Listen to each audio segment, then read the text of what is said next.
Well, welcome everyone. Can you hear me okay?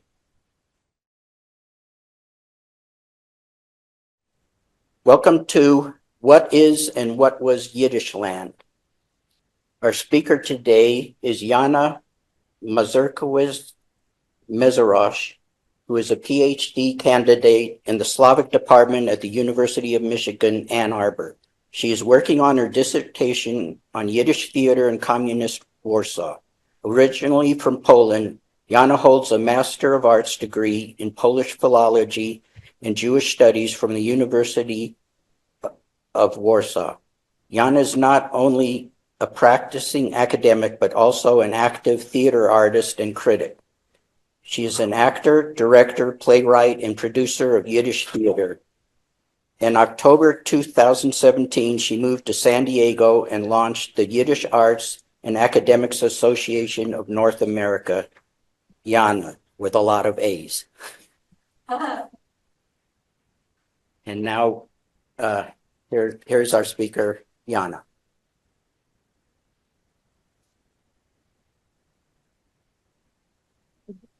Hello, thank you so much. You made it just in time. Thank you. Let me know if you can hear me. If you cannot hear me, please comment, because this is recorded. This is being recorded. And if you cannot hear me, let me know. And please, people on Zoom, if you cannot hear, also let me know. First of all, thank you so much for having us. It's kind of a serendipitous talk because we're just passing through on the way to New York. And Edward and Misty were very, very nice hosts accommodating us last night. So thank you so much for both of you for this. And I'm just going to check the chat if people can hear. Oh, okay. One person says, please let my husband in. That was me. I'm the husband. Okay, perfect. All right. So thank you. We will start with this slide and then we'll go back to it and we will talk about this slide further. So, all right. That's why I asked. Thank you. Okay, perfect. So there is this famous saying by Sholem Aleichem, who was a Yiddish writer. Some people describe him as a Jewish Mark Twain. And he said, you can take a Jew out of a shtetl, but you cannot take a shtetl out of a Jew. So what does it mean? Can you tell me, maybe the audience members? Can you share? What do you think it can mean? Jewish culture follows Jews. Correct. So we'll be later talking about what a shtetl is and what it was. But overall, shtetl is a part of a Jewish culture, identity, and where Jewish people go, there goes their culture and identity. So I wanted to ask you, because a lot of you probably heard Yiddish in your homes growing up. So do you have any favorite Jewish words or expressions you could share with us? Oy vey, yes.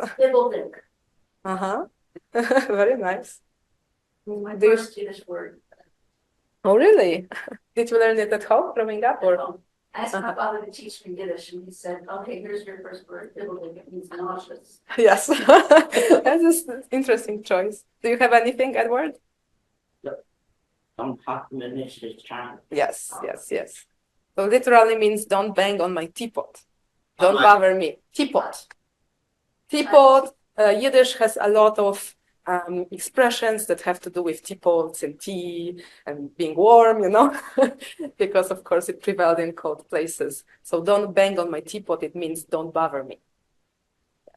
Do you guys have anything to share? Okay, Okay, just like I expected, so curse words. When you were driving through the snowstorm, my father would say, it's finster and glitching. Mm-hmm. That's a good one. Finster and glitchig. So it's cold, dark, and icy. Mm-hmm. And gay kakenaf and yam, why? So we'll just unpack this expression. Stop wasting my time. Yes. So go poop somewhere in the ocean or in the sea. And I think people feel strongly about Yiddish because of these colorful expressions that are with us still, even if Yiddish is not a part of our daily lives. Do you have anything to share as an expression? I mean, my grandmother would say, Kinahara about everything. Well, that's Hebrew or Yiddish. It's both. This is the It's both. Just so people can hear. Yeah, Kinahara. Yes. So no evil eye.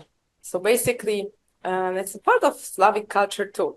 If something good happens to you or could happen to you, you can say kenehore, so the bad eye, the evil eye would not disrupt your plans. And Yes. my mother, when she would say that, she would go, Right. So you have to the same idea behind this, and this you're technically supposed to spit 3 times over your left shoulder. Don't use your right shoulder. Right side is not for this kind of situations. So we'll go back to this slide later after the talk, and we'll be talking a little bit about the 2 animals. I want to mention it before I forget because it was an interesting encounter yesterday. We entered Edward's house, and here it was this embroidery made by, it was your grandma, yes, on the wall, and you were wondering why she made a peacock. So I'll explain before we go further. There are 2 animals that are important for Yiddish culture. One is a goat, one is a peacock. So why a goat? Goat because everybody could afford a goat. And the goat is very easy to maintain. It eats whatever is around, very practical. You can make cheese, you can make milk. So it's a daily life. It's a symbol of Jewish daily life. Its ups and downs. And then there is a golden peacock. We have them both featured in the logo. And golden peacock symbolizes things that are not achievable.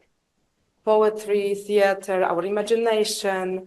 And why was it a peacock? It was because in Eastern Europe, rich people, like aristocracy, would get peacocks shipped from abroad just for decoration, for no practical purpose.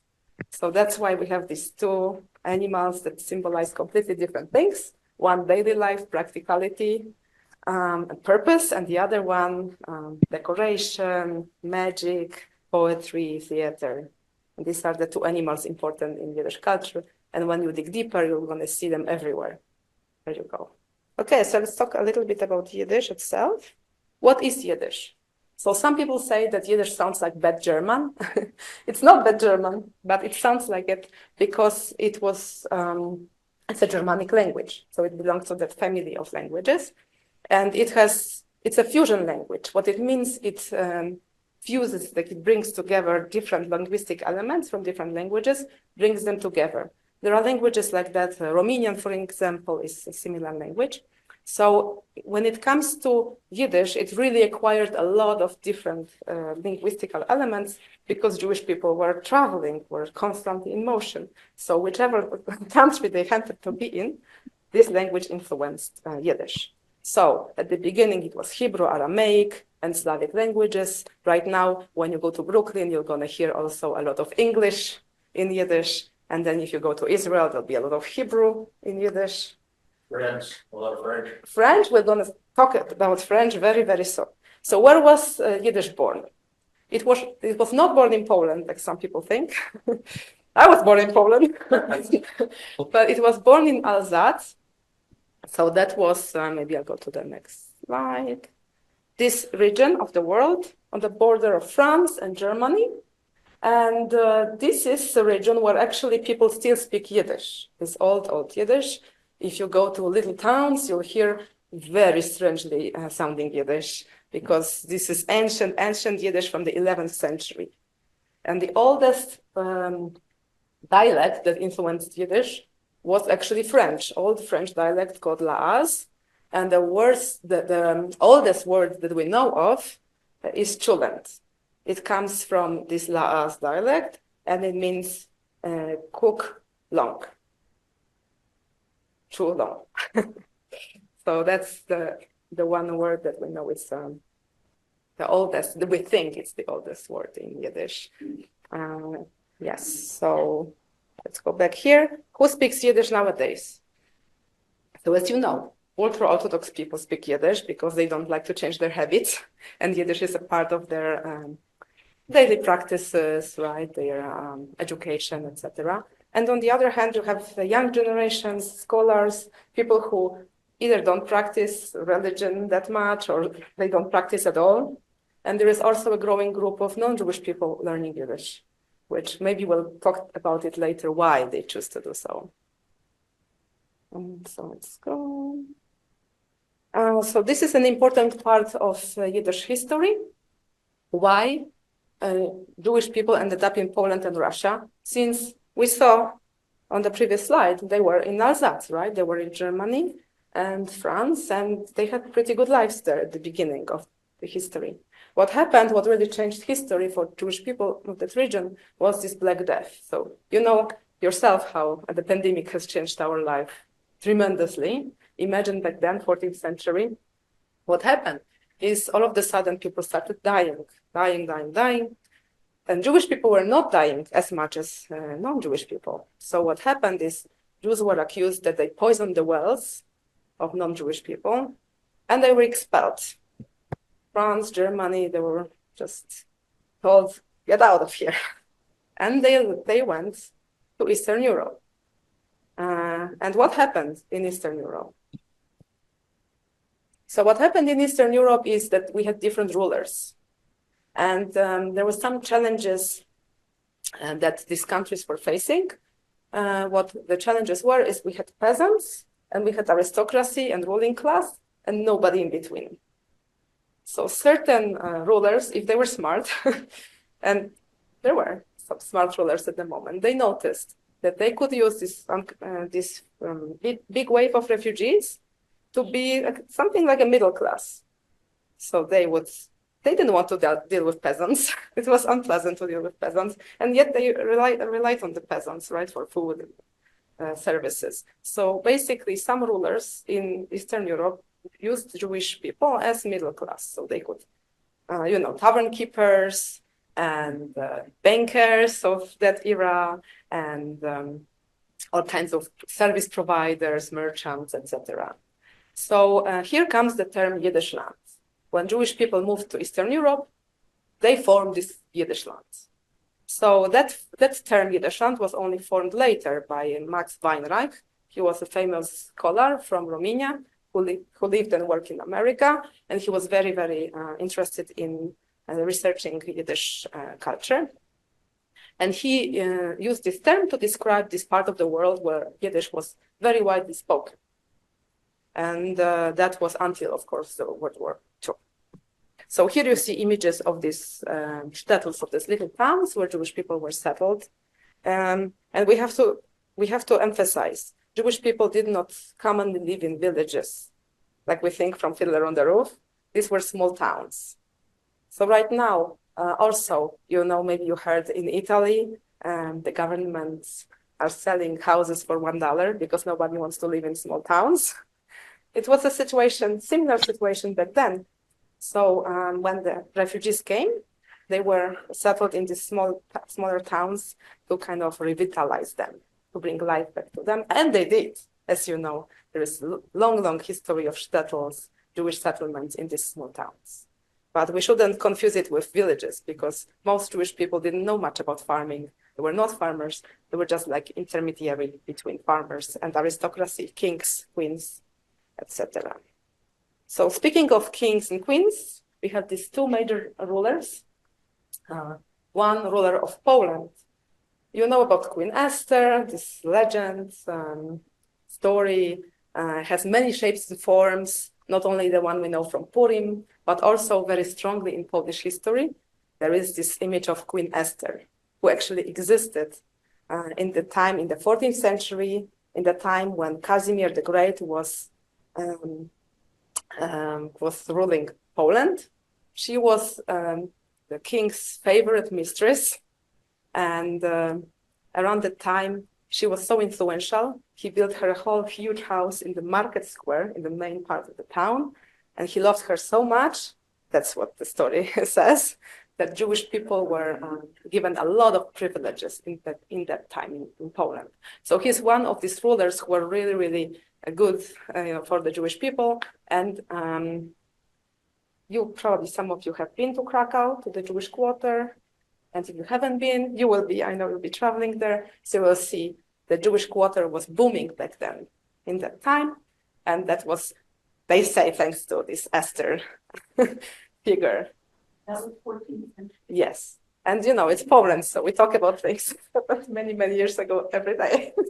It's a part of our culture. And then we have Catherine the Great. I have to point out, some people say she was extremely cruel, but she was also extremely smart. So we have to say, like, she used this, as I mentioned, the Jewish refugees to build Russia, make it more powerful. And she settled Jewish people in this so-called Pale of Settlement. Maybe some of you heard. She didn't allow Jewish people to move to big cities because she thought there would be too much competition over the resources and there will be a lot of problems connected to that. So she didn't allow Jewish people to live in big cities. That was not permitted. So that's why these shtetls were really, really populated in Russia, the small towns. And if Jewish people wanted to live in big cities, they had to pay a very high tax. So of course they did. Some wealthy people did live in big cities, but the majority, the vast majority lived in the small towns. Do you have any questions so far? Well, isn't she didn't want to live in cities, too much competition? Yes. So what happened, like say in Germany, right before the war was mostly economic competition. Because what do we teach now? I teach my daughter, you are in a foreign country, you have to be better than anybody else to get the same result, right? So if there is a lot of people doing well, there'll be a conflict. But these towns were empty, so there was no conflict. Does it make sense? Yeah, that's like a very, very simplified version of what she was thinking. She didn't want to disrupt already booming cities with new arrivals. There was no room, first of all, in these big cities. And there was plenty of room in small towns. Just like in America, you have some parts of the country that are completely empty. And yet there is New York and like cities where there is really no room for people, And the same happened in Poland recently when Ukrainian refugees came. They all came to the big cities and it became a big problem because there was no room physically. They were staying in people's houses, 7 families in one house. And so just logistically easier if the refugees come to small towns because at least there is room for them to live and to establish their own businesses instead of trying to get into already existing businesses. That was the logic. Settlement as restriction. Yeah, well, you can. Ghetto, Yeah. so a negative thing describing this. Question mark. Because on the one hand, yes, restriction. How would you feel? You're not allowed to live in a big city. Yeah. But on the other hand, logistically speaking, it was smart because Russia is huge and it's full of these regions that are completely empty. So, I don't know. It's more complicated than we think. So that's in a nutshell. So what is a shtetl? Shtetl comes from this town, from the word that means little town. Because Stadt in German means big city or city. So shtetl means small town.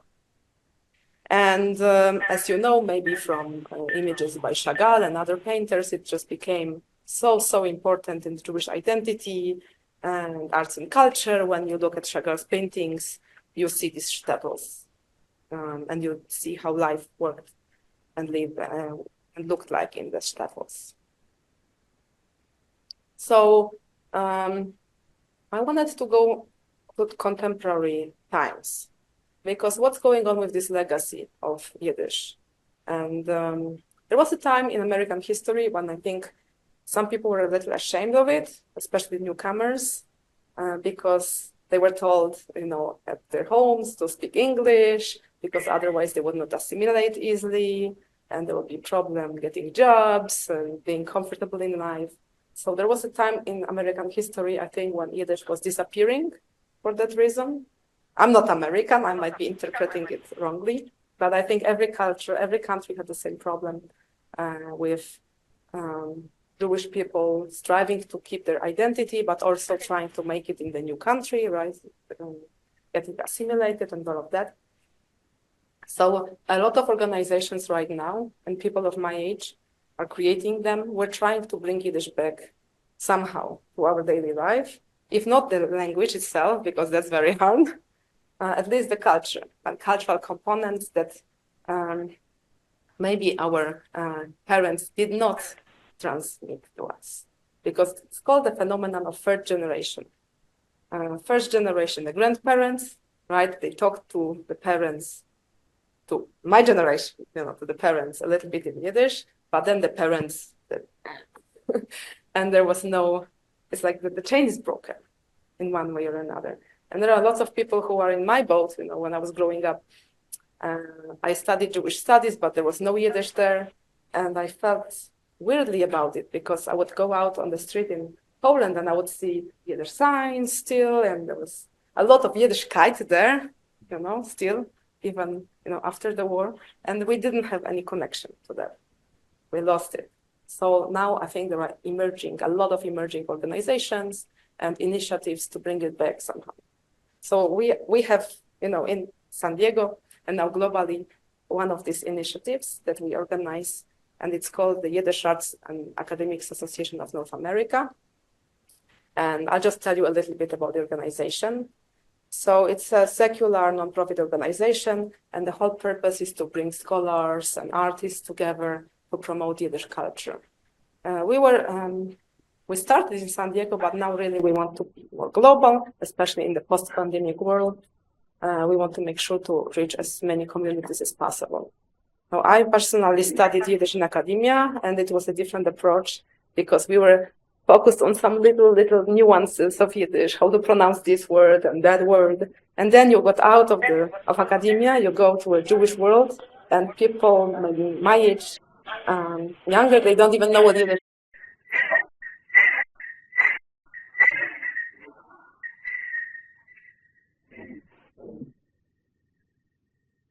I'm looking at. Hopefully you can hear us better. Everyone okay with the sound? Yeah, if on Zoom people can't hear, please let us know. Unmute. I cannot read the chat when I'm presenting, so that's the problem. No, there was someone who I think it was. Oh, okay, good. Yes, and it's especially difficult with little children, because if they go to Hebrew schools and nobody mentions Yiddish in Hebrew schools. So I think this is the most important aspect of Jewish life, at least from my point of view, to make sure that these little kids get some Yiddishkeit in their head when they are very, very small. Mm-hmm.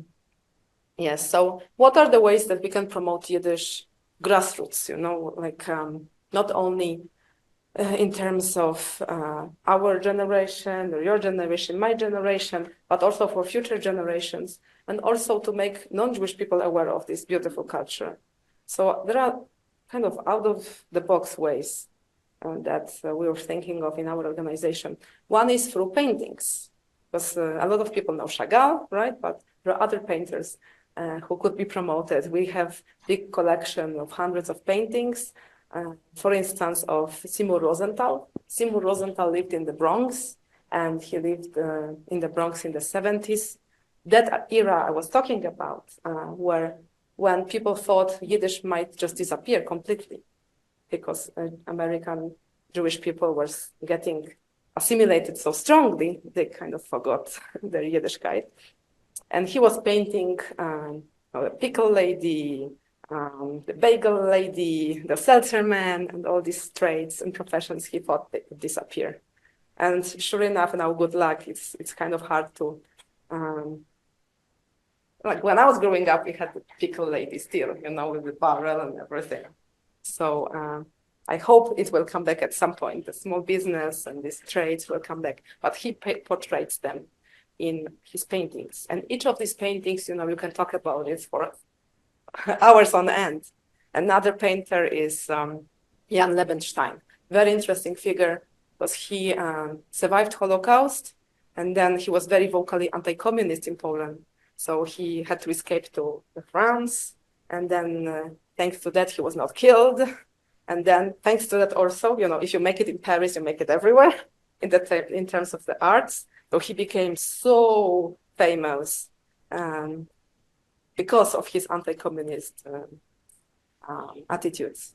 And we had very big surprise in our nonprofit. Somebody brought boxes of something. People brought us boxes of something all the time. And we opened this box. My friend was helping me opening it, and she said, "Oh, it's so hideous. Just put it in the kitchen." And then I looked it up. It's $15,000. This painting. So some interesting treasures connected to Yiddish culture, very much so. And people don't know these things. We also have contemporary artists like Oleg Tsang, who is from Ukraine. And very interesting, I think she's mentioned here later, Miriam Liebhober from Mexico City. And what really brings people into Yiddish culture, strangely, is the tchotchkes. So all the trinkets or just little souvenirs. We saw that like, non-Jewish people, Jewish people were very attracted to these objects. It was kind of an obsession. So that can help us also bring some Yiddishkeit into people's lives, you know. We had these dinosaur menorahs that sold out the second day, all kinds of ritual objects. Some of them were from Mexico, some from South Africa, because San Diego has this interesting Jewish population. People move there because of the weather. So Israelis, South Africans, Mexicans. And then you'll see this interesting tzedakah box. There was a person in Florida who made tzedakah boxes, and he would reconstruct the synagogues that were ruined during World War II. So this is the one in Bialystok, and I think it's an amazing concept, another way to preserve culture, to bring these synagogues back to life, so to say, by creating these tzedakah boxes. They're just gorgeous. So these are some of the paintings we have, and this used to be our little museum. And this is Miriam Liebhober, an amazing artist, very popular. And she was everywhere. She grew up partially in New York and in Mexico City. And what I like about her art is that she brings so much color. She brings the Mexican colors into Yiddish culture. And she symbolizes what Mexico City was. You know, Mexico City was a big hub of Yiddish culture. Still is, a little bit. But I think we have to keep the fire going, you know, in the younger generations. But she is a phenomenal painter. Yes? So I get what would make someone a Mexican Yiddish writer. Uh-huh. What distinguishes a Mexican Yiddish painter Right, from, right. say, a Mexican Jewish painter? Correct. So she creates these imaginary cities and imaginary shtetls on her paintings. So that's her specialization. And some of them are made out of gold, and some are like on fire, like are burning. And the colors that she's presenting are amazing, because you saw on previous slides, like the gray of Eastern Europe, the Eastern European gray. So when we started the museum, I was kind of overwhelmed because everything was black and white and, oops, a little bit. So the Mexican colors, when they arrived, South Africa, Mexico, these cultures, they made just beautiful balance, you know, in the art gallery section. And I'm just thinking, you know, if we want to preserve Yiddish culture, we have to think globally, not just locally, because locally we're too weak. But if we bring the whole world into the game, then we can achieve more purposes, because our purpose is the future, of course, remembering the past, but making sure that it doesn't end there. You know, so there are also interesting plays that are forgotten. I wanted to highlight this one because it's extremely relevant to our times. So when I was in Michigan doing my PhD, we read a lot of classic Yiddish texts, but this one is special. It is from 1930s. It was only published one time in a communist newspaper. And the person who wrote it, Leah Hoffman, she really tried to get message across and try to get published. She couldn't, because back then it was very hard for women to get published work. And so she had to do two things. Number one, she had to pretend she was writing for kids. And she said it's a play for kids. It's absolutely not. I mean, it could be, because it's written in this language that is simple but full of meaning, you know. And the second, she could barely get published, so she chose that one communist newspaper that, you know, agreed to work with her. This play is about civilization and the changes in technology that humans are facing. So the main characters are steam engine, electricity, radio, airplane, etc. And there is only one human character in the play, who is a slave. So basically the topic of the play is that we are enslaved by technology without knowing it. So you see how relevant it is to our current times. And this was written in 1930s.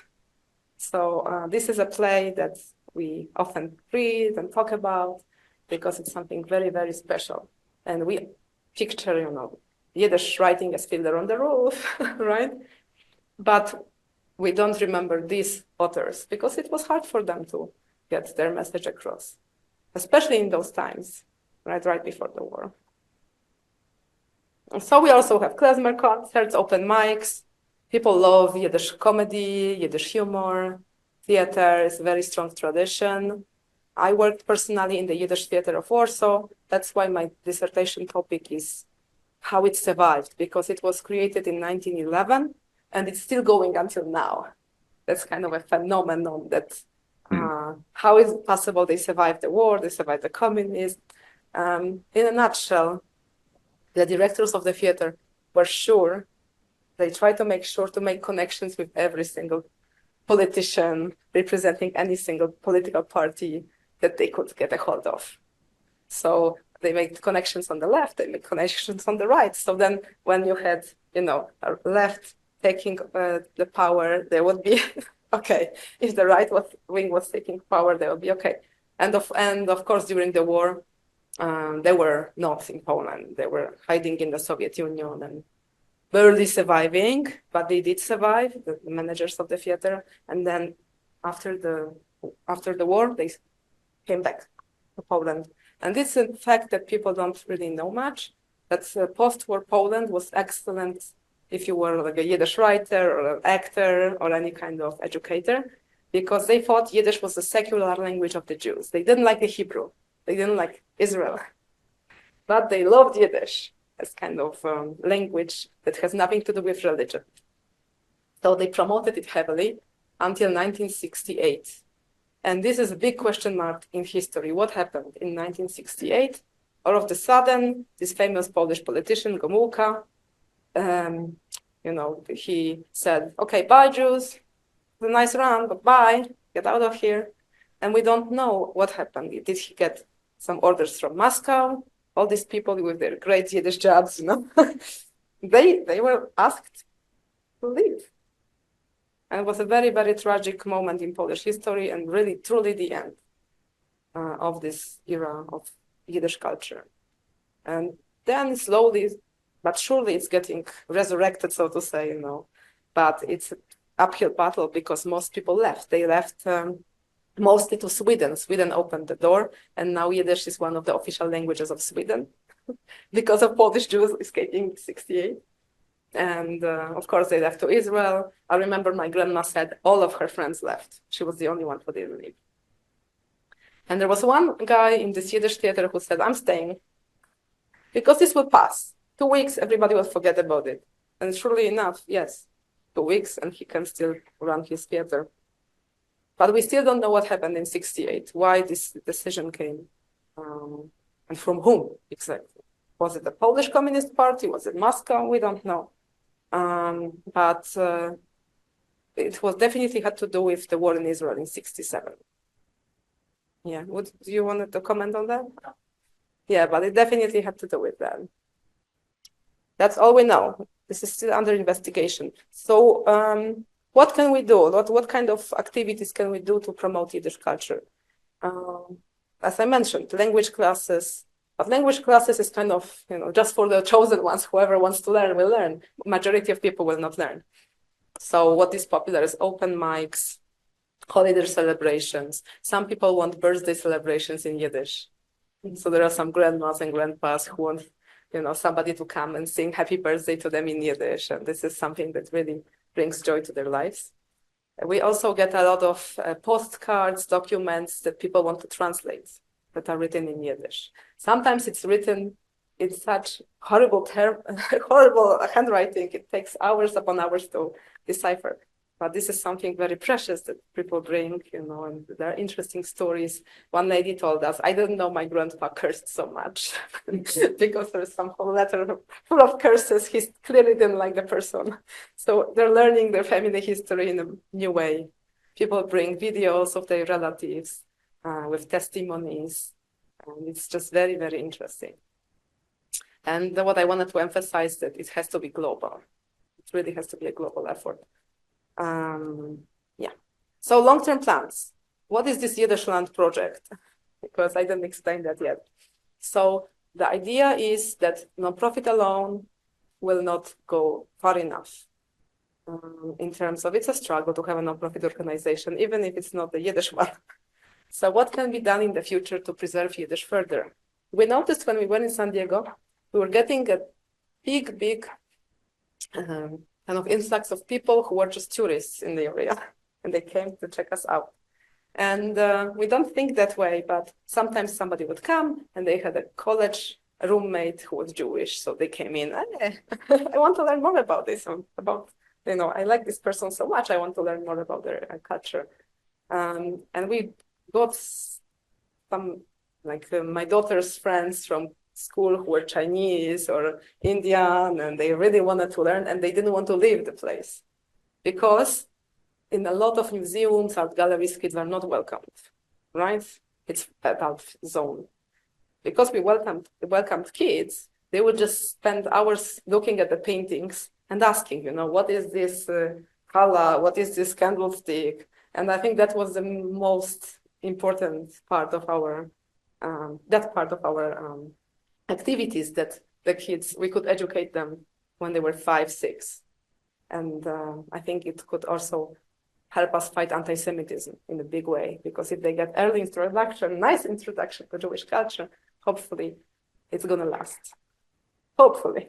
So the whole idea is to find land somewhere in the world where we could build a museum and also kind of like an Airbnb space with guest room. So the idea is to reconstruct the shtetl as much as we can, and then people could have a shtetl room to stay in overnight, then have a shtetl breakfast, but with a real bathroom, kitchen, microwave, etc., modernized shtetl.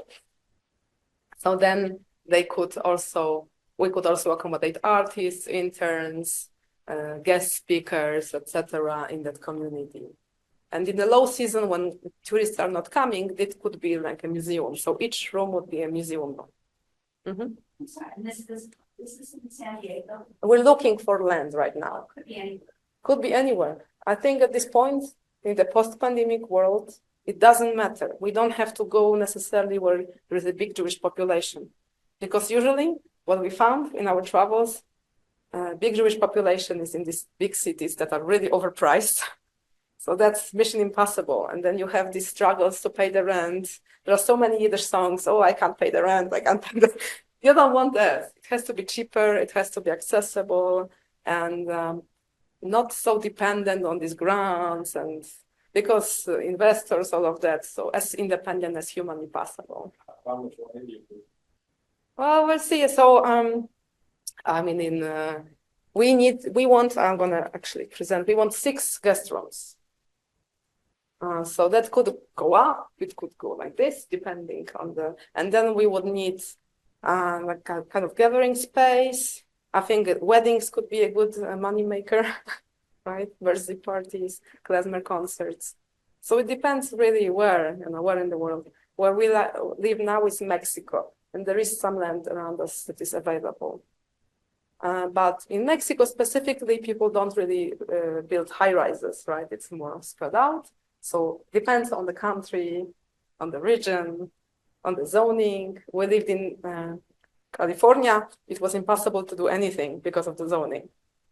Because you either had business or you had residential, and then good luck, to obtain all these permits.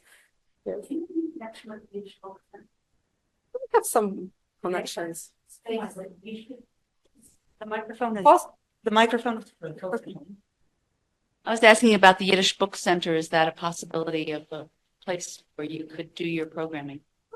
I can talk to them, but they are mostly academically inclined. And I was thinking more like of tourist zones. by the ocean somewhere, in the mountains, So Yiddish Book Center, a lot of people can't get there because there is no bus and the hotels. If you don't drive, a lot of students don't drive, you cannot get there. So I was thinking accessibility should be something that is important in this project. Jana, on your website, you have a model Yes, we'll show them. of that, and it's really, We'll show them. I didn't really know what it was about, and I was thinking, boy, this is a pretty luxurious shtetl. It has to be luxurious to attract people. It cannot be. There was also an idea a long time ago to make Yiddish fancy in order to attract people. Because if it's somewhere in a basement with moldy books, Yeah. it's not a good look. But we can make it fancy. And as I mentioned before, it should be for all ages, maybe with some little school attached to it. We also gained interest, and I was kind of surprised, of a local, in Mexico, organization that promotes health and wellness. And they viewed Yiddish as a healthy community model for communities, which was interesting to me. And they've created a special presentation. We'll be actually presenting in New York how Yiddish communities, like people are jealous in other communities that are losing their languages and cultures, how well we're preserving this Yiddish, which from our perspective, it doesn't seem that great, but as compared to other communities with the same struggles, it sometimes is not as bad as we think. And so it's interesting to see how we can be a role model for somebody. Yeah, that made me think of the Native American culture and languages that are disappearing. Exactly. So it's a big struggle. It's not easy to sustain this. There are many, many languages that are disappearing. So this is just like a little business plan, how this space would function. But I already mentioned the dinners, weddings, conferences to sustain the community that way. And this should be built like in this shtetl style. So this is just one example of how these little cottages for tourists would look like. And we asked our interns to show us how they envision this shtetl. So we gave no instruction other than some historical images. So this is what they came up with. And I have to say, these interns are not Jewish. They come from India, China, or elsewhere in the world. And we just gave them this task to check, how well they understand the culture. It was an experiment. So, well, because it's San Diego, so this is or Mexico. So why not? Why not? As I said, this concept can be brought anywhere. We don't have to be physically, in Poland anymore, right? So these are some images that they created. Just quickly to share with you. This is like the fancy shtetl room. Yeah, and the kitchen. We have samovar. So how to translate samovar, like a good tea maker. No, samovar, that's it. Yeah, you know what I'm talking about for making hot beverages. And by the bed, there must be Nägelwasser. Nägelwasser is this little kind of vessel you see for the water. So when you wake up, first thing you're supposed to wash your hands. Yes. Urn is the term. Urn, thank you. Yes. Okay, so things like that, so people can learn the culture while they're staying at Yiddishland. And this actually blew my mind. We had this intern who was Muslim, and he created these highly customized elements, like a bench with a lot of writing, like Yiddish writing on it.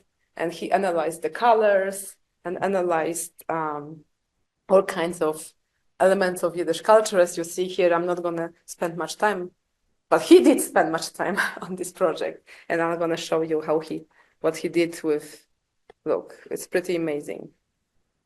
This is a bench for a newlywed couple. And then you have very, very detailed analysis of a wedding canopy with the elements, cultural elements. So you see these interns, because they are not Jewish, they have to put more work to understand the culture. And he analyzed, in the times of King David, how this chuppah looked like, and what colors they use, what kind of flowery patterns. So he did a pretty good job, I think. So this is a part of our animation that will show. Yeah, when I asked him to create a chuppah, I did not expect he would go into depth, you know. Yeah, so these are some of his designs, and I told him I have to praise him for this. Yes, so I wanted to thank my husband for helping me out in this, creating these presentations, and our team members like Herman Alonso, who is in Mexico City, he manages our website, the audiences like you guys, and donors, interns, and everybody who's involved. So here you see, this is when we were moving out of San Diego. We currently live in Mexico. So this is the moment, and here you see some people involved in our activities. And if you want to get involved, since it's a global organization, if you want to join our board or volunteers or sign up for a newsletter, just spread the word about the project, you are welcome to. We also look for donations to eventually buy the land. So if you know of anybody interested, we're grateful if you let us know. And now maybe we should show the animation, right? Let's try. So this is a draft. It's not the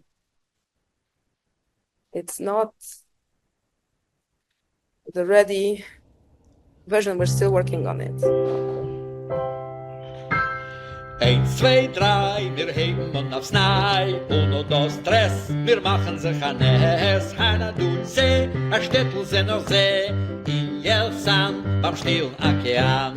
So you have kids who are showing around the way around Yiddishland. And this is artwork that we actually have in our collection. It's featured there.